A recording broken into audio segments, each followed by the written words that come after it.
They abandoned her beneath the merciless sky, not with violence or noise, but with the cruel patience of desert heat, claiming what's been left behind.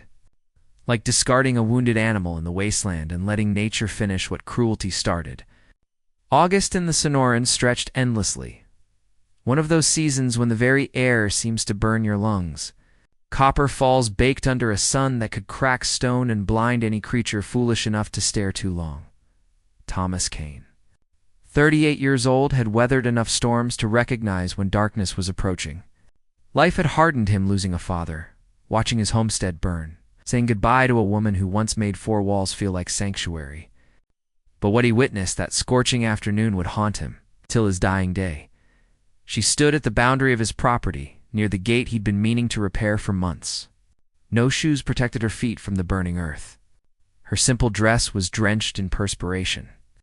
A coarse cloth sack covered her entire head, rough hemp, with no openings, no mercy. Her hands were bound so tightly, the rope had carved angry red lines into her skin.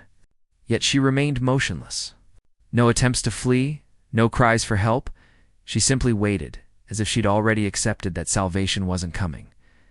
Have you ever witnessed something so fundamentally wrong, it makes your soul recoil? Thomas dismounted his mare without a word. He approached carefully. Like a man walking toward the edge of an abyss he couldn't measure, the girl spoke in a whisper, so parched it fractured mid-breath. Please remove them. Not pleading, not desperate, just hollow. As if those words were all she had left to give. Thomas's calloused hands, scarred from years of hard labor, reached for the binding. Someone had tied it with deliberate cruelty. It took several long minutes to work it loose. When the covering finally fell away, what he saw beneath wasn't supernatural. It was 19 years of someone else's brutality made flesh. Without questions or explanations, Thomas didn't ask for her identity, her origins, or what had brought her to this moment. He simply helped her onto his horse with gentle care and rode slowly toward his dwelling. The journey passed in comfortable silence, not the awkward kind, but the understanding that forms between two souls who've both seen too much suffering. At his modest home, Thomas poured fresh water into a metal cup. She drank as if it caused her pain, yet didn't waste a single drop. He prepared a simple meal, giving her the larger portion without explanation. She sat near the fireplace, wrapped in one of his worn blankets, saying nothing for nearly half an hour. Thomas didn't press her. Pressure had never helped anyone find their voice, especially not in this harsh land. Finally, she met his eyes and spoke softly.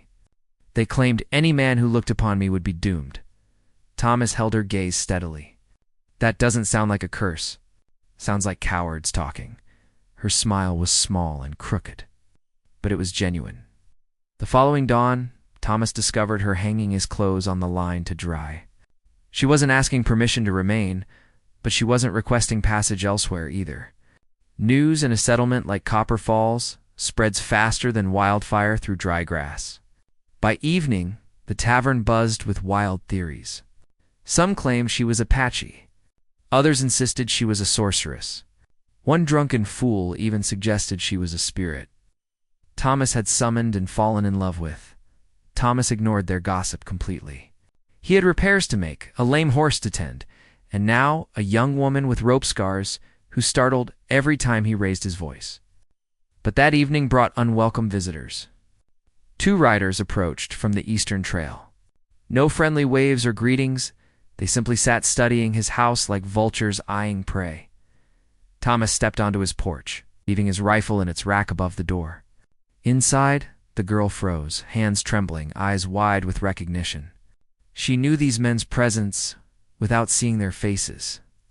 They hadn't come for conversation, and Thomas realized that if they'd found her now, others would surely follow. The strangers were unfamiliar to Thomas, but he recognized their type. Too well-dressed for honest laborers, too quiet for ordinary travelers. They carried themselves like men who believed they owned whatever caught their interest. The taller one touched his hat brim. "We're searching for a girl," he said. "Auburn hair. Wears a covering." Thomas's expression didn't change. "Haven't seen anyone like that?" The second man chuckled coldly. "She walks with a slight limp. Quite attractive once you get past her. Difficulties. Inside. The girl held her breath, gripping the table edge as if it might carry her to safety. Thomas stepped down from his porch deliberately. She's not here. Time for you to move along. The thing is, the first man continued, she doesn't belong to you. That was Thomas's breaking point. His voice dropped low, but struck like lightning. She doesn't belong to anyone. She's not livestock. She's not property. She's a human being. The men didn't push further, not then. They wheeled their horses around and departed. But their backward glances told Thomas everything he needed to know. This wasn't over. That night, the girl didn't weep or speak. She sat by the fire holding a hawk feather she'd discovered near the fence that morning. Strange how feathers always appear after the worst storms pass. She looked at Thomas, her voice barely audible. They'll return. Perhaps, he replied. The next morning found her walking the property line in. Thomas's oversized boots, her shirt properly tucked as if she belonged there. When Thomas asked if she wished to stay, she didn't say yes. She simply said, I'm weary of fleeing now. If you've followed this tale this far, you're the sort of person who believes in second chances. Who believes perhaps this unforgiving frontier didn't destroy all compassion after all. And if that describes you, you'll want to hear what happens next. Because the most haunting part of this story, the part that still troubles folks in Copper Falls, is about to unfold. They returned on the third night. Not to riders this time, but four. No torches or announcements, just the measured sound of approaching hooves. Slow and purposeful, like men who feared neither darkness nor consequences.